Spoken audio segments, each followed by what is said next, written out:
Hello, you're welcome back. Alright, so still on Laplace Transform. In this video, I'm going to summarize what we've done so far, okay? And of course, I'm going to be solving this exercise before we now go into the inverse Laplace Transform. Alright, so let's begin. So this is an exercise. I'm going to start from number one, okay? So we are looking at the Laplace transform of the exponent of minus 2t cos 3t. Okay, of course, you know very well that this is the first shift theorem because of the exponent of minus 2t. So in this case, now first of all, we have to perform the Laplace transform of cos 3t. So Laplace transform of cos 3t. So by so doing, you know exactly what is going to give us. Of course, that's going to be x all over s square, then minus a square. All right. Then for us to now perform the shift of that transform, that is, we're going to multiply by exponent of minus 2t. Okay. So exponent of minus 2t, then of course cos 3t. So you know how that actually happens, how we are going to do that. So what we are going to do, in place of x, we replace it by x plus a. And what is our a? Our a is 2. Don't forget. Okay. And by the way, this is, of course, this is 3 squared, which is 9. All right, 3 squared, this is 9. Okay. So this is going to be x all over, of course, as I said. So for the shift, in the place of x, I'm gonna have x, then plus 2, then divided by x plus 2 square, then minus 9. So let's do that. So this is x plus 2, then all over, if I expand this, I'm gonna have s square plus 4x, then plus 4 minus 9. So the final answer now is going to be equal to x plus 2, then divided by s square plus 4x. 4 minus 9 should give me minus 5. So that is the answer to that. Number 2, the Laplace transform of 2 exponent of 3t sine 3t. Okay, Laplace transform of 2 exponent of 3t,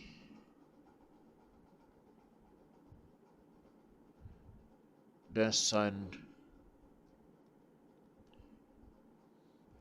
3t. Okay, so this constant will go to the back. This is same as 2 Laplace transform of exponent of 3t, then sine 3t. So of course, you know what we'll do first. We'll first perform the Laplace transform of the exponent of 3t. Okay. Laplace transform of the exponent of 3t. Laplace transform of sine 3t, please pardon me. The Laplace transform of sine 3t. So what is the Laplace transform of sine 3t? Of course, you know what it is. That's going to be 3 divided by s square plus 3 square, which of course is 9. Then we have to perform the shift of this. Now this time around, what I'm having is not exponent of minus 3t. I have the exponent of 30. So invariably for this to be minus 30, I have to, the a here should be, the a should be minus 3, okay? The a should be minus 3, don't forget. All right, so all I just need to do is, so now this is going to be Laplace transform of the exponent of 30 sine 30 is going to be equal to, of course there's two Laplace transform. This is what I'm doing. Okay, so this is going to be equal to 2 times 3, then divided by, in place of x, I'll have to replace it by x minus 3. Okay, then of course plus 9. If I do this, I'm going to have 6. If I expand this, I'm going to have s squared minus 6x, then plus 9, plus 9. So everything is going to give me 6 all over x squared minus 6x plus 18. I hope that is well understood. Okay, so let me take this so that I can solve the other. Okay, so here we go. So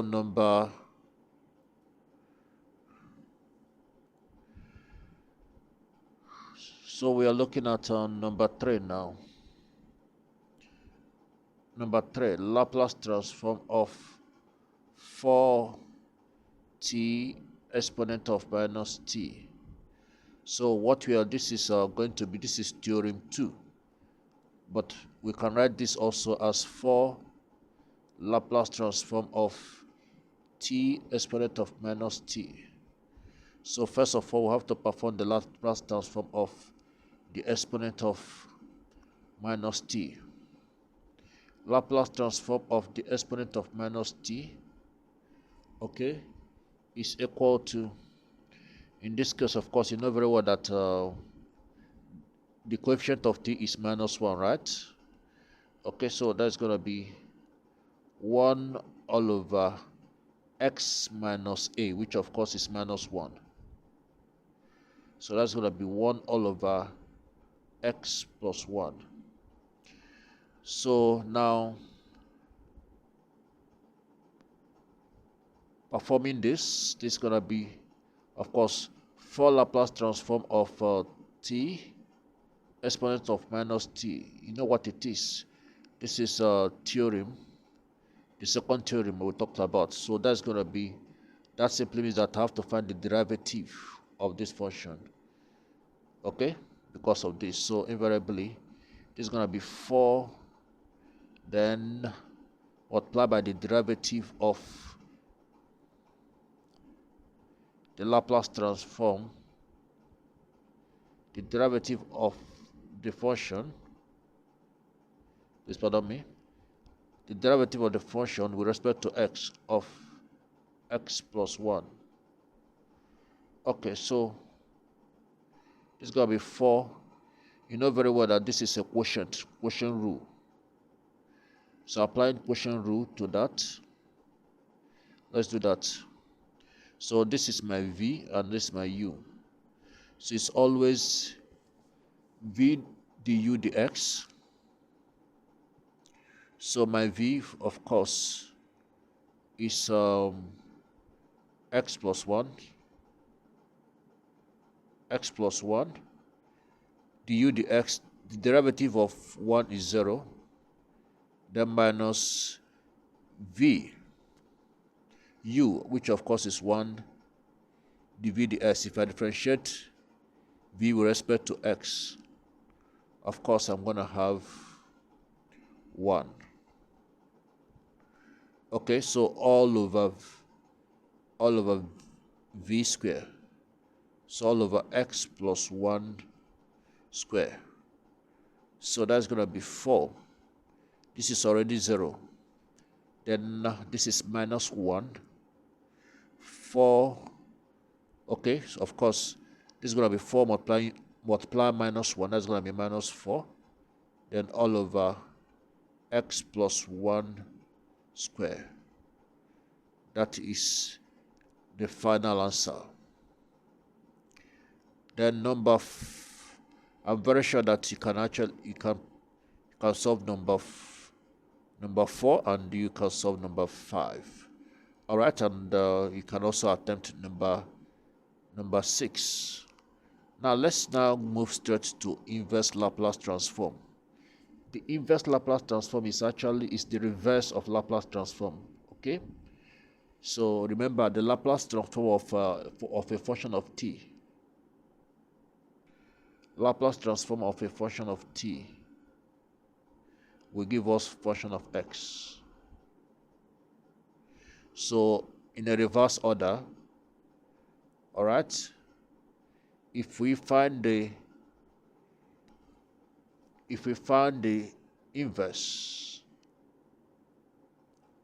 okay, so finding the inverse of the function of x, the inverse Laplace transform of function of x, will return back to function of t. That is it. So it's like a reverse order.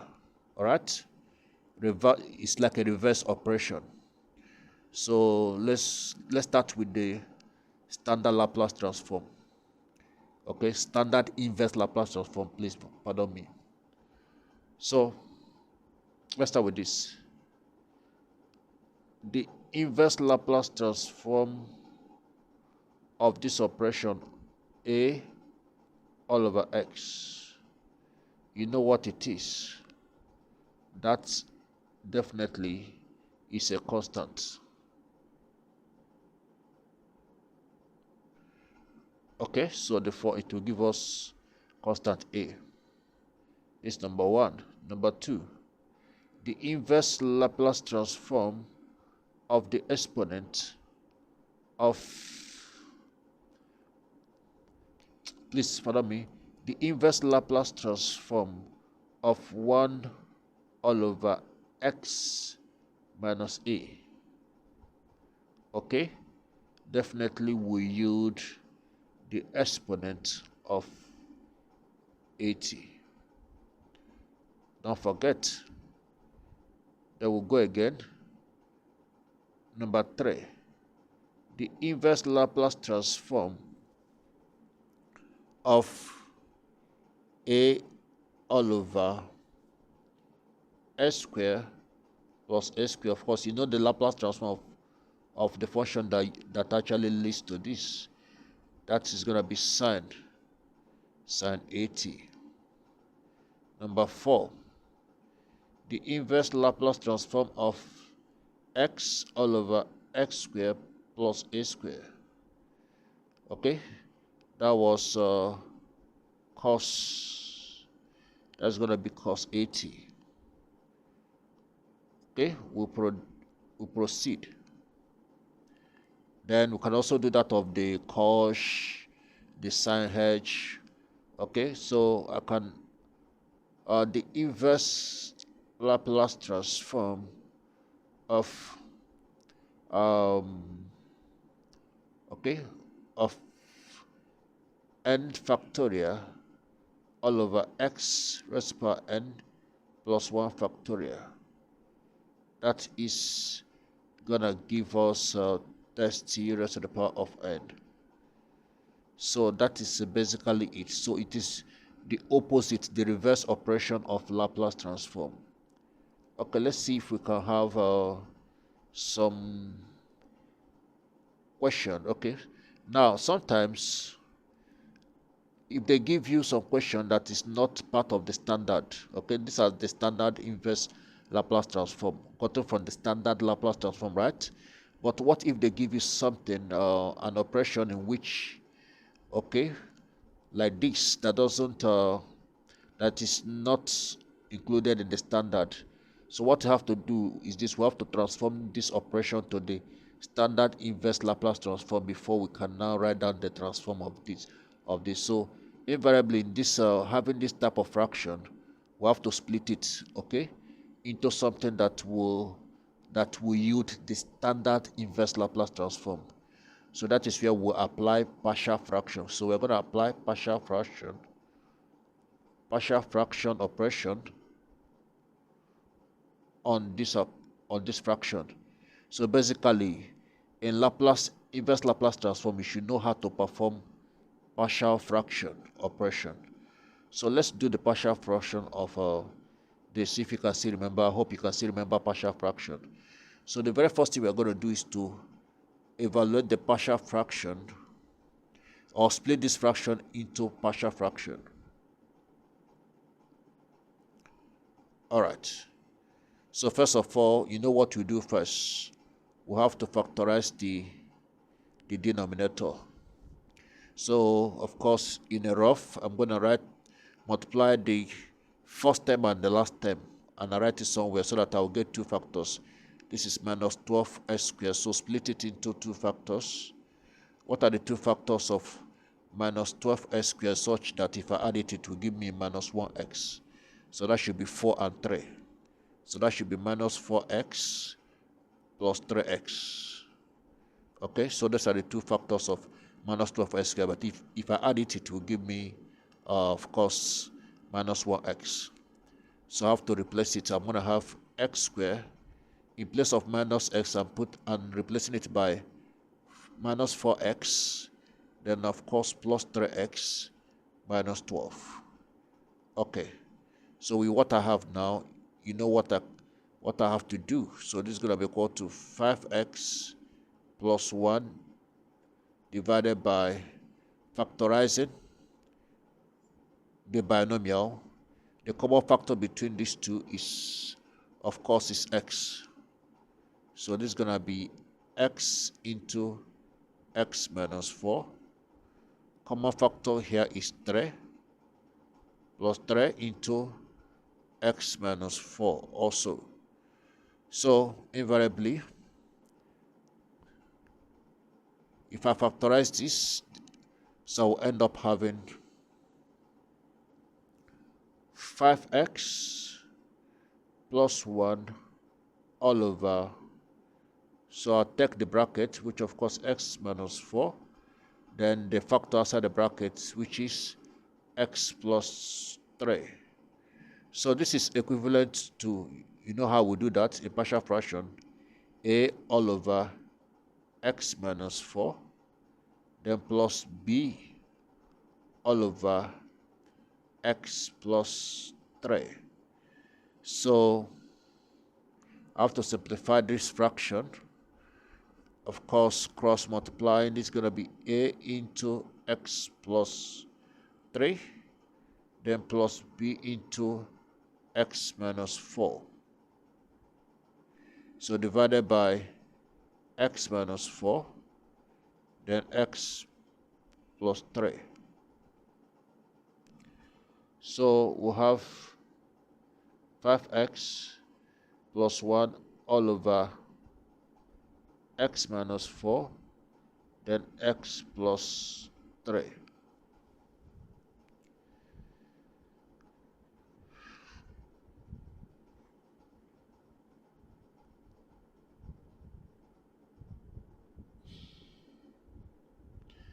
X plus 1 all over x minus 4, x plus 3, okay?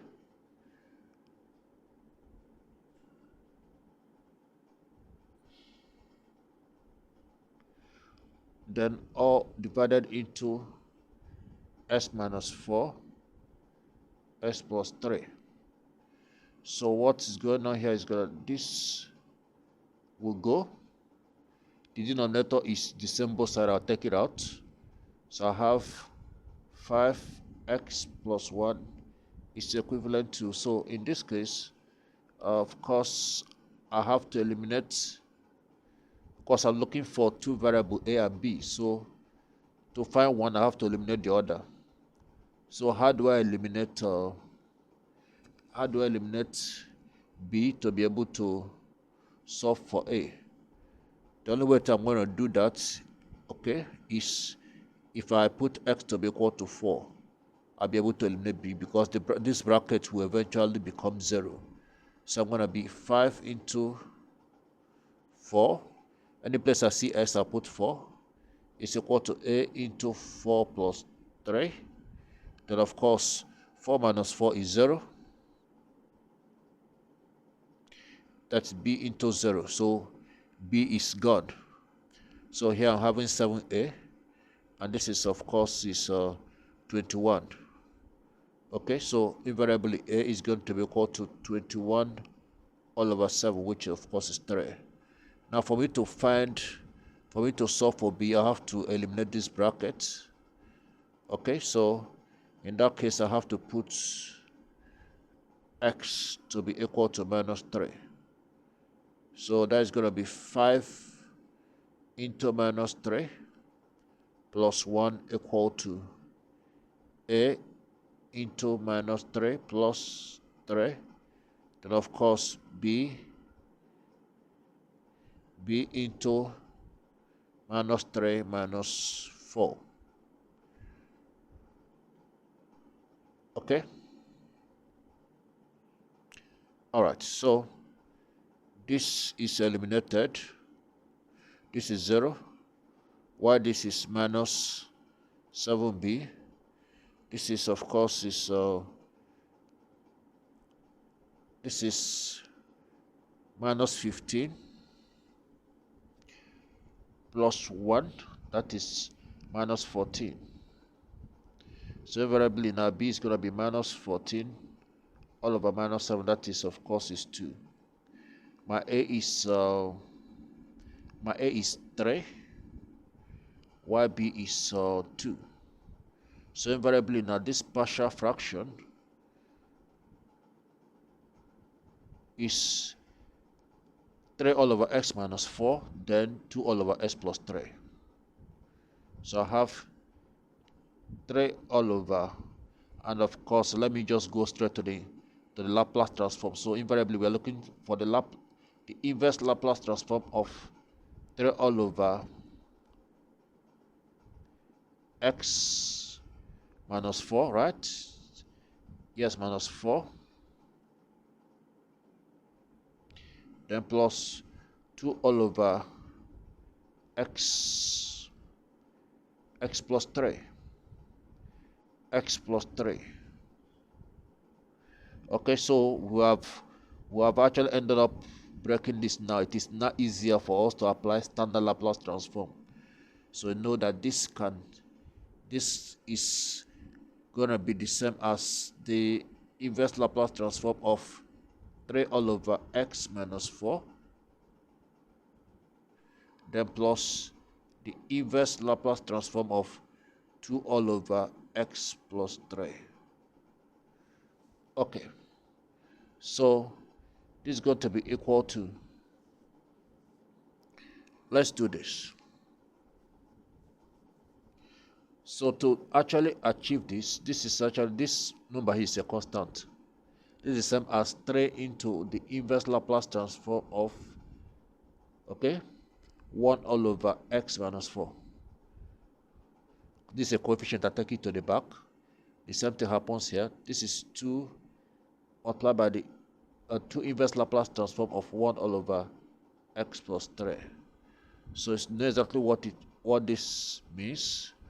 The inverse Laplace transform of 1 all over x minus 4. Okay, so that's going to be 3 into the inverse Laplace transform of this is exponent of 40, don't forget, plus 2 into, okay, so this was supposed to be, because of this plus, remember it was supposed to be minus, but here is plus. So in this case now that's going to be 2 into the exponent of minus 3t. Okay, so that is the inverse Laplace transform of that expression. So it is very important for you to understand how to express a function into partial fraction when solving inverse Laplace transform. All right, so that is it for this video. We are going to look at more in the next video. So see you in the next video.